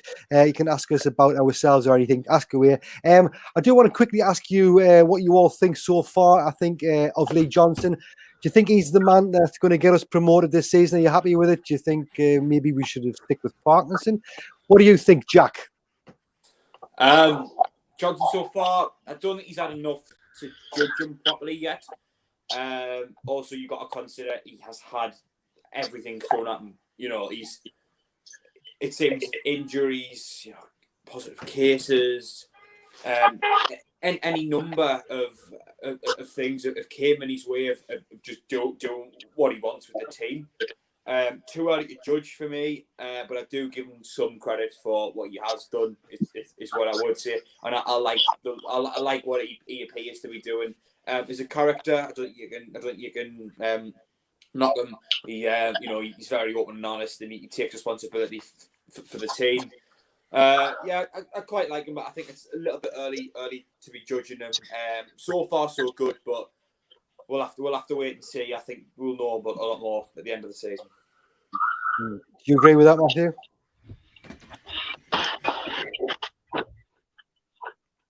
Thane. I said Matthew. Like, did you say Matthew? Sorry, yeah. I heard Thane. I'm sorry about that. Right, Johnson. Thing is, it's so difficult because people keep saying that. I mean, even I said after Plymouth, I was really angry and upset, and I thought, no way we're getting promoted this season. No way we're getting promoted this season. And loads of people as well. Sean Middleton, Dino again, people are getting angry. Everyone being so negative all the time. But the thing is when you're watching us get beat 2-1 against Plymouth, like you don't really have much hope that we're going to get promoted.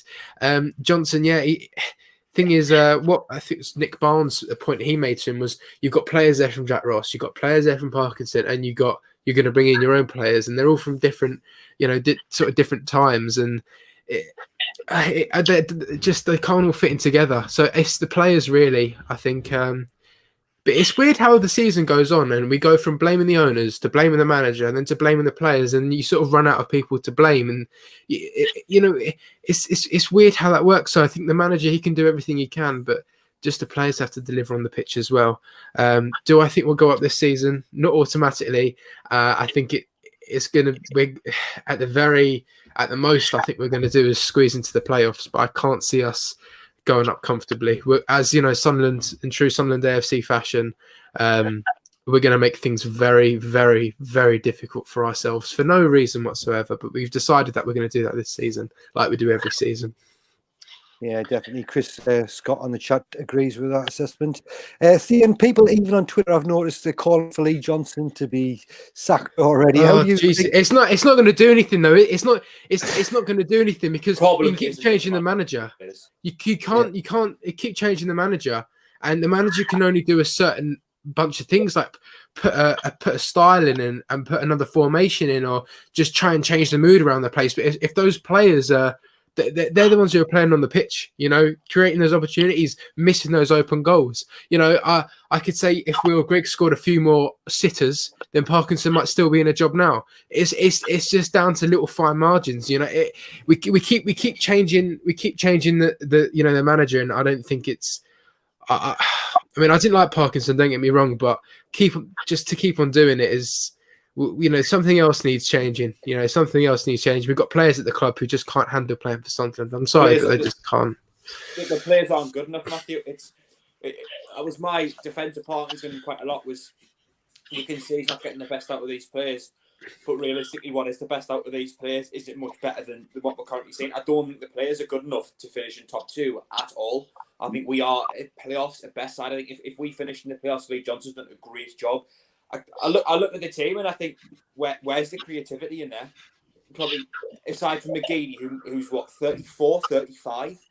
Where's the creativity? I don't see it, and even still, he's as I say, he's getting on. He's losing that half a yard of pace. I don't think that the players are good enough. I don't see where the energy is defensively. Any number of problems. I don't see how the players are good enough. So.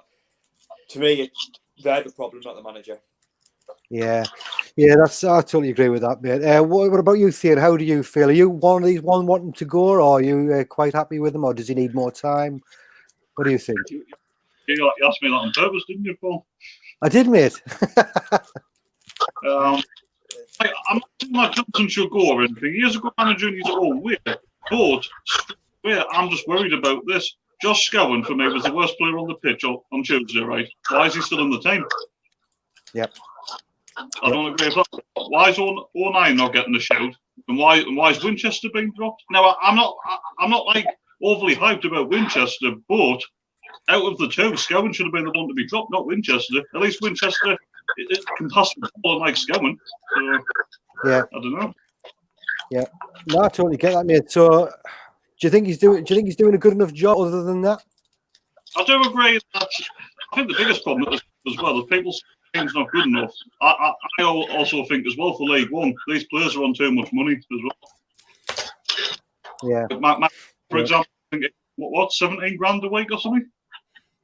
Yeah, I think so. Yeah, it's a lot of money. Yeah. So no, I mean, like I'm going to give Johnson to the end of the season, but so far. I don't think we're improved, personally. I don't think we're any better than what we were under Parky, in my opinion. So you think we need some players coming in then, yeah? Well, we definitely need players in, but that's not going to happen. Clubs hiding behind the cap and the takeover. That takeover's not going to happen until the window shuts. Yeah, they're intentionally holding back, I think, so they don't have to spend anything, aren't they? Yeah. Yeah, oh well, fair enough. We'll just have to. I think everybody's prepared to give him till the end of the season at least.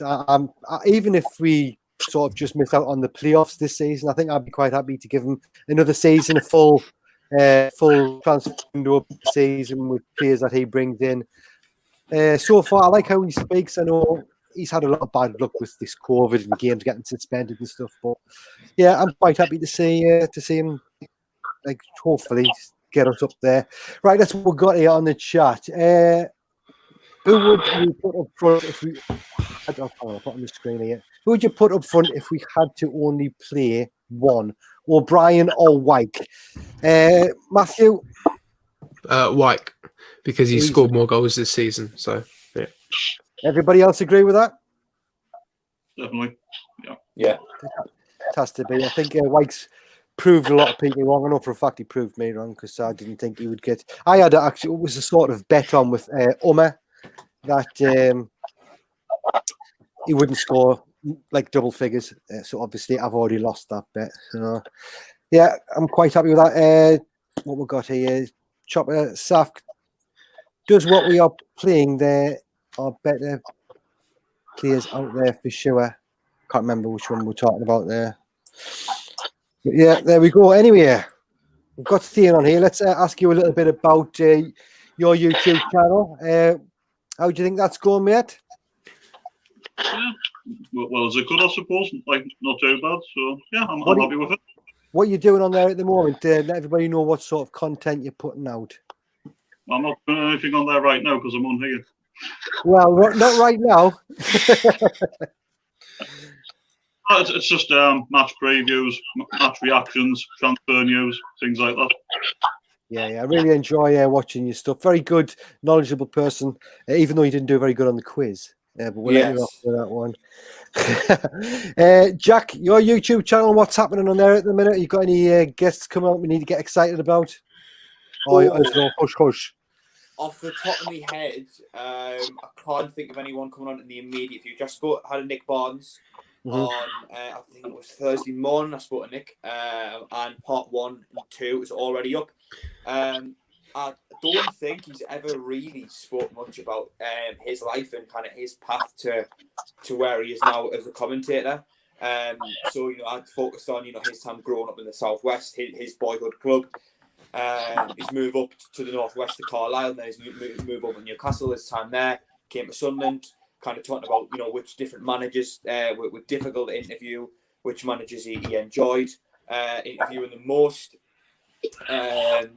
Seem to have some interesting things to say about a few recent Sunderland managers and one not so recent Newcastle manager in particular. Talk about his time reporting on the club and how he sees the club as well. I guess a bit just nice to get to know him a bit more, as opposed to we all listen to him commentating on the games and reporting and interviewing the players, but we don't really know much about him as a man, I don't think, and that's something I wanted to do. So, that's up. Part 3 should be going up. Part 3 and 4 should be going up relatively soon. I think it'll be 4 parts. But off the top of my head, no more major guests coming on. But sometimes out of nowhere, all of a sudden you get a response, or you get a bit of a breakthrough, and you can get someone on. But just focusing on the previews, to be honest. Trying to make them a little bit shorter. Trialing out with just an opposition fan as opposed to having an opposition fan and a Sunderland fan. Just trying to figure out a bit more about the opposition and have a bit talk about how we can compare the two teams, as opposed to just kind of talk about Sunderland, because I think, one, it's a bit depressing to do at the moment, but two, there's a lot of that out there, and it's quite a saturated area, I think. Yeah, fair enough. I was going to ask you, who's the favourite person you've interviewed so far? I've been asked this a few times, and it's Matt Piper without question. I decided to split it into 2 parts because I thought part 2 could be listened to or watched by people who've got zero interest in football whatsoever. Yeah. We barely mentioned football following on from part 1, which was pretty much bang in the middle of about a 70-minute conversation. But Matt was just such an interesting guy. I mean, he spoke a bit about his time growing up and his time getting into football. And then touched on kind of his time at Sunderland, Peter Reid's manager, Howard Wilkinson, different players that he played with, Mick McCarthy to an extent as well, and then kind of focused on Matt's like mental health journey. Obviously, most people have heard the story of having to retire at 24, then suffering. I think it was around about a decade of alcoholism, depression. He wasn't allowed to see his kids. He had no purpose. He had basically no money in the bank. He was just drinking. But now, happy, healthy family. I think he's engaged or married again to a different woman. He's got his own business now, the FSB Academy, which he runs. Talked about that, and it was just such an interesting conversation to have. But I think a very close second is Kieran Brady as well. Gave a great interview. So Matt Piper's my favourite one, and part 2 in particular was brilliant. Yeah, definitely go and check out Stay in SAFC on YouTube and the Red and White podcast. Also on this channel, a fantastic new series by Matthew Lead, which I'm loving at the moment, is called My Starting 11. Do you want to give people, if they haven't seen it, a little bit of information about that and who you've had on and who, if you can give us any information on who's coming on in the future, that would be fantastic as well.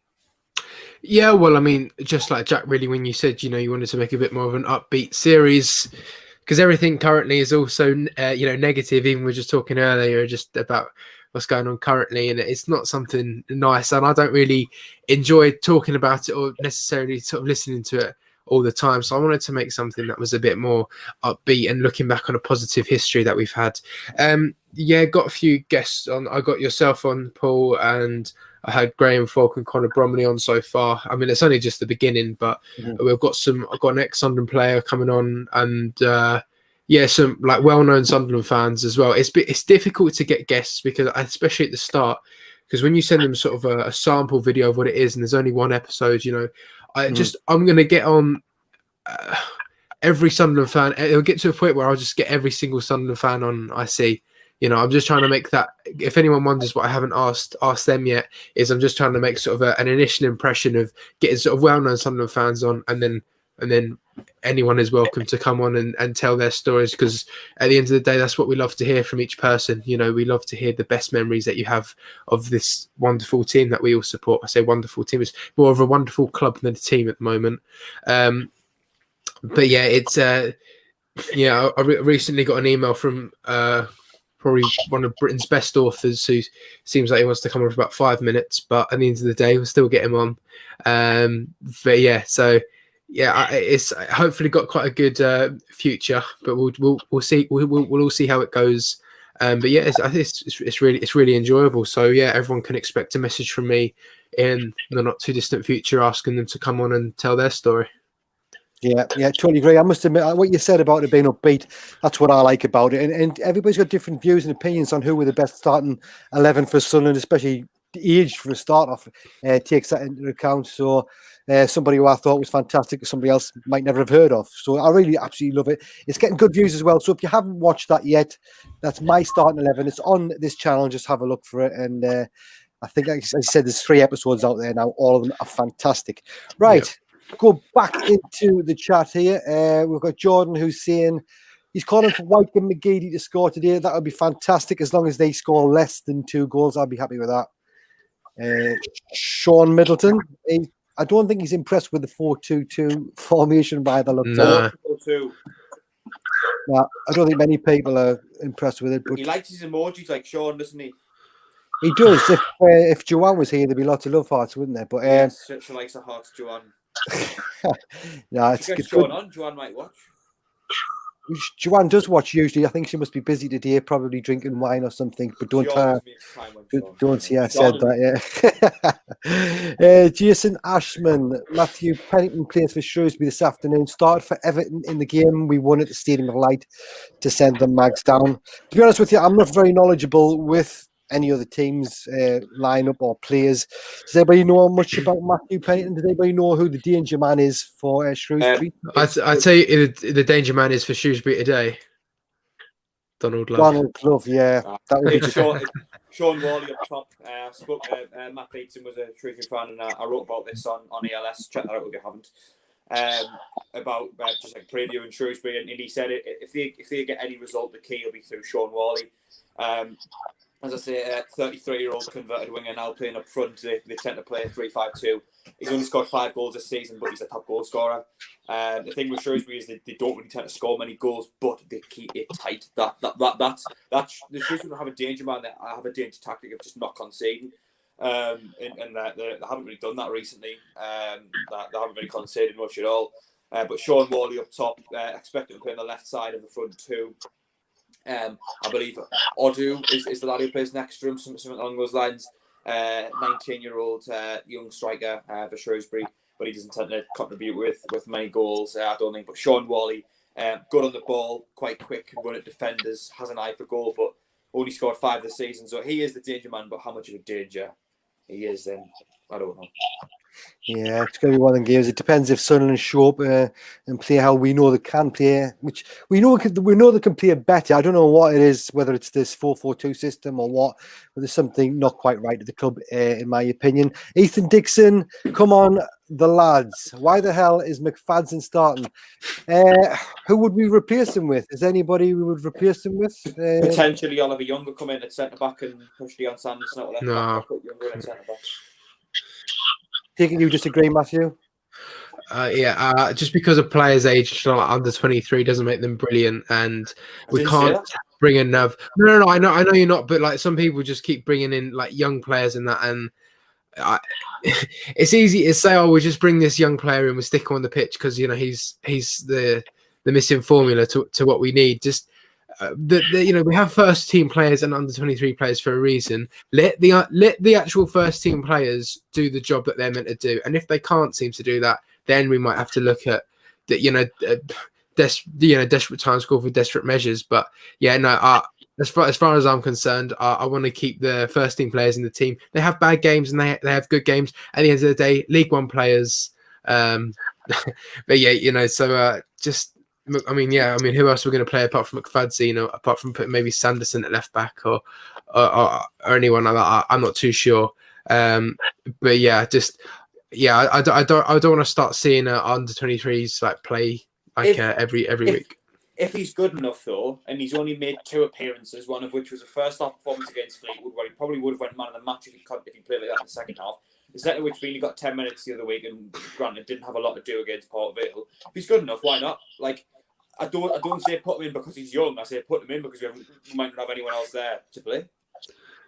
Yeah. And don't get me wrong. I think that Oliver Younger, when I've watched him, I watched the Papa John's game against Fleetwood. I thought he did really well that first half and was very unlucky to get injured and go off. And I think the person we did bring on, we had to sub him off as well because he got injured. It's just how unlucky we were with the injuries. And I obviously I only played sort of two games for the club professionally. But yeah, I mean, look. I don't know really what I'm trying to say. It's either put them in the team or don't play them in the Papa John's games. We have to see them at some point, but I don't think they should be in the team starting every week. Yeah, what do you think, Ian? Are you happy with McFadzean playing that position? Did you prefer with Sanderson or one of the younger players coming through in that position? For me, and that you need a left player playing on the left side. You know what I mean? Mm. Yeah. So yeah, I'm happy with. Is Sanderson? He isn't naturally a left back, is he? Right. No. I think people are saying that he's played in that position before. So yeah, it's a bit like we've got Max Power on the right. It's not his natural position, but he's doing the job there. Do you not think if it's possible that Sanderson could do a better job than McFadzean in that position, Thian?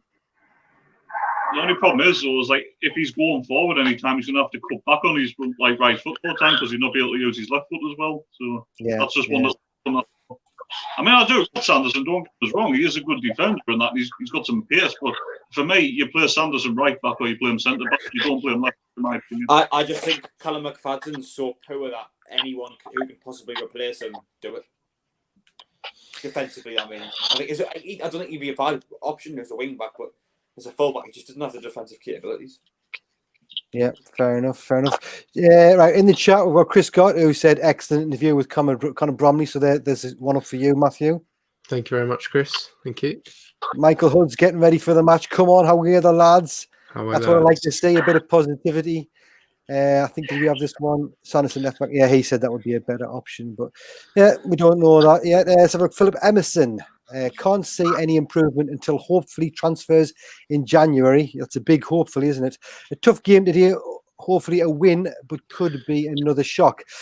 Do you agree with that? Do you think we're going to be in for a shock today, potentially? Anyone?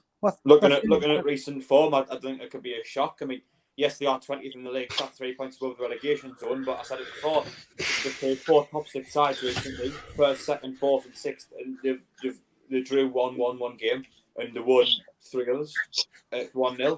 They're very, very good at defending against the top sides. So it wouldn't be an upset to me if they were to come away with a win, because I wouldn't be surprised if we didn't score a goal today. They're that good at defending. So I don't think it'd be an upset. I think if Shrewsbury to win, I wouldn't be surprised. Genuine. Yeah, totally agree with that. Right, we've got about 15 minutes or so to go before the stream ends, and then you can go over to SAFC Fan TV. They've got one usually starting at 1:45 as well, which is fantastic. I like to watch that. Turn down the commentary on the TV and just listen to them talk and watch the game that way. I really do recommend going over and giving that a try if you want to. So yeah, if you've got 10-15 minutes to go, if you want us to talk about anything, leave a comment. We'll crack on with that.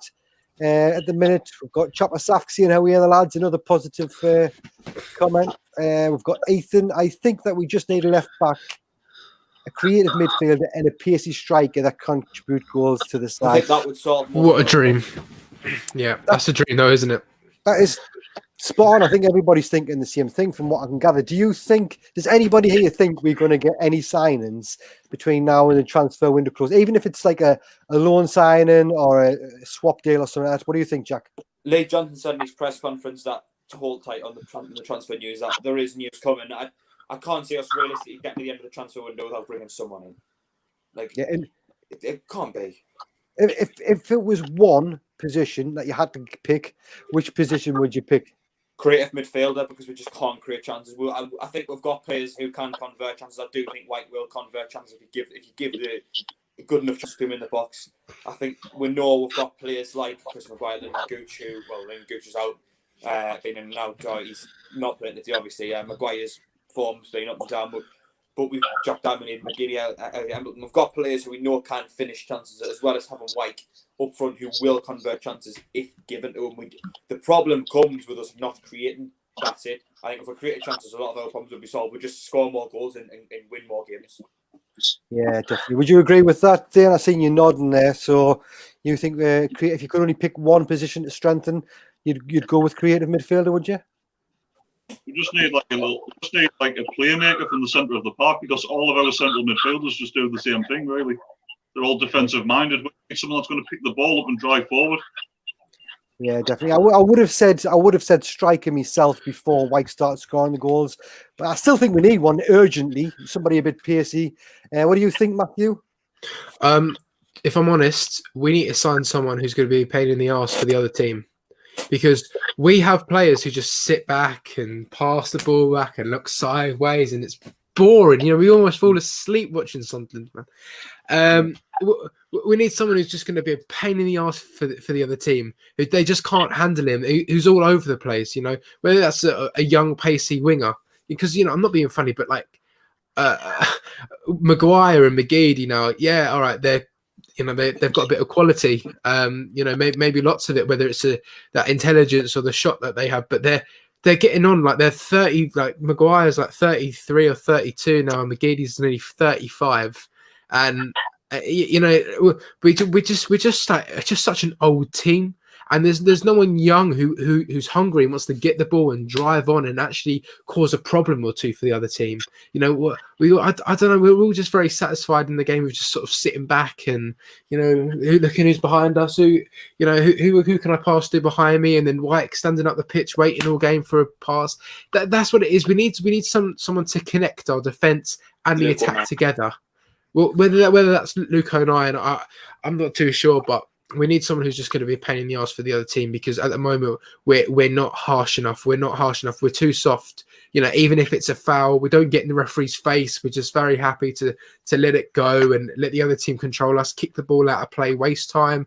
It just seems like people can bully us. We don't ever fight back, and we need, you know, I think we just need a player to get on the other team's nerves. So whether that's a winger or, you know, sort of a central attacking midfielder, I'm not too sure, but that's the kind of person we need to fit in our team and actually connect the defense and the attack together. Because at the moment, I don't think no one really knows what's happening. Are we passing the ball back or going forwards? Because it's so boring watching Sunderland, and it's the reason why we can't score more than one goal in a game, because no one has the what's the word? Just like the initiative to even take the ball forward. Just no one has that. So we need someone who will. But yeah, I honestly, I've been complaining about this team now for the last 5 years. I'm getting sick of it. Getting sick of it. Yeah, but yeah, that's what I say. I think for me, Matthew, what you've just said there is spot on. It's exactly what I think as well. I think a lot of fans are saying the same stuff. Ethan Hayes just said about doesn't want to start when you drop down. That's going along with what Thane said earlier. I think a lot of people's thinking the same thing. Midfielder with forward pace. That's basically what you've just been saying. So yeah, we have. You know, we all know what we need. It's just actually getting it. That's the difficult thing. Do you guys think not having O'Neill and Hume and like Gooch available all the time, do you think that's made a massive difference to our season so far? We'll start with you again, Jack, please. Yeah, I mean, it's no surprise that I think O'Neill's arguably one of the most influential players in the team. Okay, technically maybe he isn't the best, but with what he does bring, I do think he's one of the first names on the team sheet for me. Whether that's at right wing back or where I want to see him as pushed up as a number 10 or maybe a number 8. He is one of our best players, and I don't think anyone can dispute that, really. One of the best players. I'm not saying he is the best, but he's one of them. Gooch is one of the highest goal contributors since we came down to League One. Goals, assists, he does it both footed, cutting in from the right or the left. Matthew will love that comment from Ethan Dixon. Yeah. Like someone like George Honeyman and 7 minutes, he creates a lot of chances for Hull. And we have absolutely nobody like that. Top assister in the league, George Honeyman. We will go back to that question in a Right, minute. just Jack, just 1 second, Matthew, right? Listen. I know. No. I know when you say George Honeyman has the most assists for Hull this season, right? But didn't Will Griggs score 25 goals for Wigan? It doesn't matter what they do for other teams. They at Sunderland did nothing. I'm not being funny. Did absolutely nothing. So I'm not going to take that. Right, okay. We don't want to get you in a bad mood before the game even kicks off, so we might have to leave that question. Massive pain in the ass for the Sunderland supporters, not for the other team. Trust me. I always like them. Denry Hume at left back. He provides a lot of energy to us down that left side. He's far better defensively than Callum McFadden. His deliveries aren't quite as good, but I think he more than makes up for it with his defensive capabilities and a bit extra energy that he gives you. So I think it's a massive miss, really, to have to not have them 3 in the squad. Yeah. What about you, Thane? What do you think? Have we missed them? No, definitely. I mean, O'Nien, it's not just like what he does, like on the pitch and that, like in terms of like what ability he has. It's just like his enthusiasm and stuff and that. Like he's like players that will just like he'll battle and that like, so hard like all the way through the game. And that's what we need. Hume. I'm not Hume's biggest fan, but he does give you some pace down the left-hand side, what we do lack. And Gooch, inconsistency is Gooch's biggest problem, but he is one of our best creative players at the club. So they all are big misses in their own ways. So Yeah, definitely. Matthew? I completely agree with Thane, to be fair. I think I'd say I do quite like Hume, but you can see he has got quite a bit to learn. He's been better this season. I love the way he gets it, sliding tackles, and he's not afraid. Last season I think he was quite afraid. Exactly. Thank you, Chopper. Where was I? Yeah, even Gooch as well. I think Gooch, I mean, 2 seasons ago, is the most frustrating player. He'd have a bad game all round, but then what he would do is, I mean, even MK Dons away last season, he wasn't very good, right? Gooch wasn't very good, I don't think, MK Dons away last season. But then he scored that goal, and then after the game, everyone was like, "Oh, Lyndon Gooch is the best player in the world," and then he gets started the next week. So it's obviously I'm always going to support the players, but that's just the thing. I just don't think Gooch is. He comes up with a great goal or a great cross into the box or whatever. But I feel like there's always a mistake in him, and he can always lose the ball. Or even one of those players who just gives silly challenges away. Even think back to another MK Dons game, MK Dons this season, he gave a challenge away for no reason whatsoever in our own half. No danger, literally nothing, and he fouled a player for no reason. They put the ball in the box and score. So things like that. I'm talking, just that sort of lack of discipline from players, and I think they all have a bit to learn, but we miss probably their best attributes in the team. But I'm not sure if Gooch is any better than sort of Maguire or McGeady at the moment. So I wouldn't say we're really missing them. Yeah, fair enough, mate. Ethan, I think O'Nien in centre mid would help us out. He's a pain in the arse when he plays anyway, so hopefully that would help us out. Totally agree. I really think we have missed. Personally, I think we've missed O'Nien a lot. JJ put Gooch back soon after isolation. Yeah, it's going to be a nice option to have him back. Just even if he just comes off the bench, sometimes he injects that pace.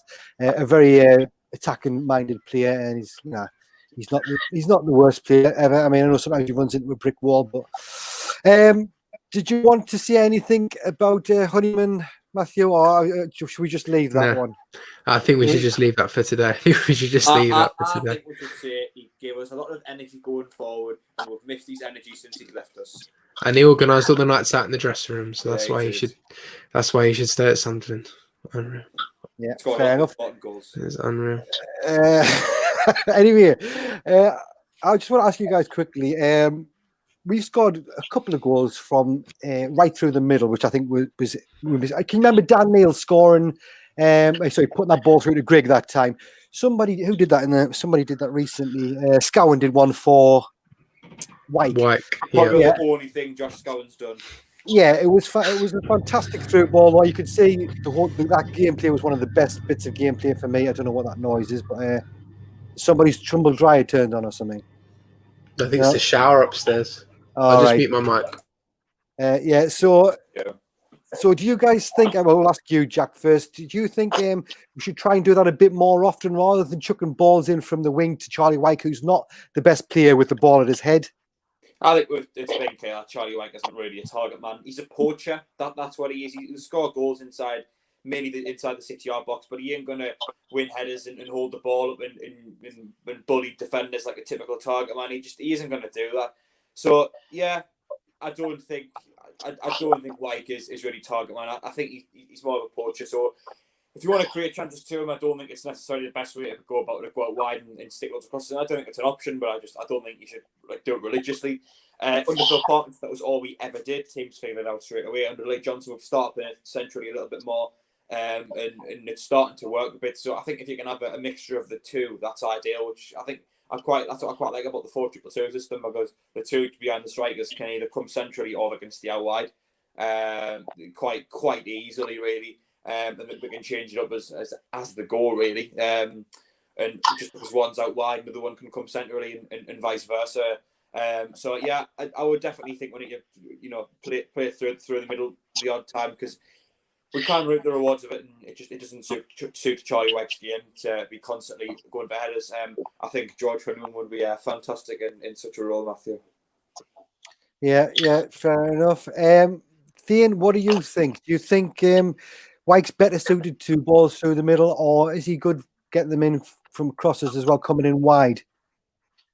To be honest with me, I feel like you tell Wyke's just not very comfortable the ball anywhere inside the box. He wants the ball in and around the box. You give him a chance. If you give Wyke a half decent chance, he'll put it away, and that needs to be in the box. So yeah, totally agree. And Matthew, we'll mix that with this question as well. Ethan Dixon says it might sound stupid, but if we give Grigg the service and played up front with Wyke, he would score more goals. Do you agree with that? And what do you think of Wyke getting the ball through the middle or wide? Which way do you think is better? Well, first of all, I think we just need to start Wyke. But in terms of Grigg and the service, I'm sorry, I don't know if these people have watched the same games of him just missing open goals. I mean, if that isn't service, you say, Will Grigg's not getting the service countless times. I mean, the MK Dons game at home, I mean, how has he not scored that? It's 2 yards out, and he's just trying to just casually just swing why is he swinging his foot at something 2 yards out? Just let it hit your foot and it's in. And I don't know, he's just give him the service. Honestly, give him the service and he'll still miss. I just don't understand. I don't understand him. His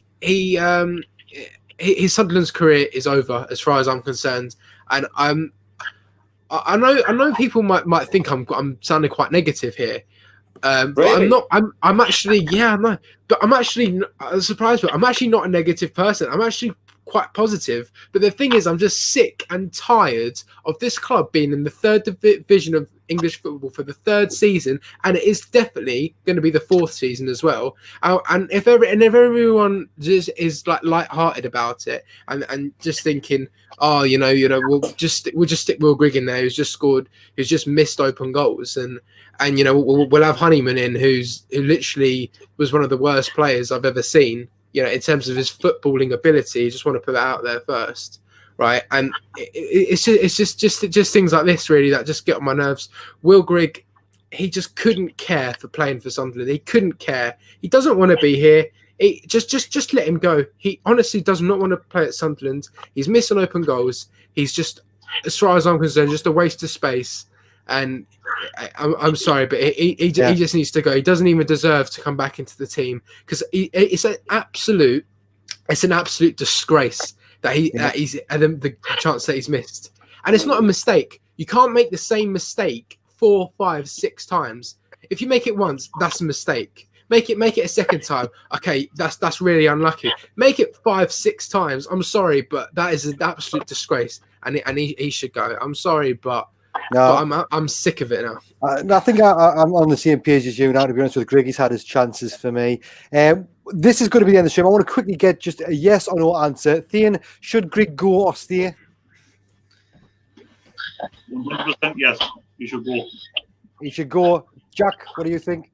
Get him gone. I would drive him out of Sunderland myself, and I haven't even passed me test yet. Excellent. Well, I think most fans, not all fans, I can't speak for all fans, but I think most or a lot of fans anyway are starting to think the same way. That's going to be it for today's episode. Like I say, this is finishing. You can go over to SAFC Fan TV. They've got one starting up now, usually fantastic to watch. I want to say a big thank you to Thean for coming on, mate. I really do appreciate it. Next time, you'll swat a little bit more on the quiz, I'm sure. Go over, check out Thean SAFC. If you just type it into YouTube search bar, it comes up. But we will try and get that link put in the description as well at some point. Jack Dodds, Red and White podcast, fantastic as always. Did really well on the quiz, mate. Thanks for coming on. Anything you want to say before we go? Thanks for hosting, Paul. No worries, you're welcome, mate. And Matthew, legend of my starting 11, the show everybody's absolutely loving at the minute. Thanks for coming on, mate, and the quiz leader, master 3 in a row. Well done, mate. Thanks for being on here. Yeah, cheers, no problem. We love everyone who's watching, and I'm a happy person. I promise. Yeah, he definitely is. But yeah, thanks to everybody for watching. Thanks to everybody that's left comments. If you haven't yet done so, like this video, leave a comment, and subscribe if you haven't done so. That's going to be it for now. You guys take care. And for now, 3 points today. We'll see you later. How are they?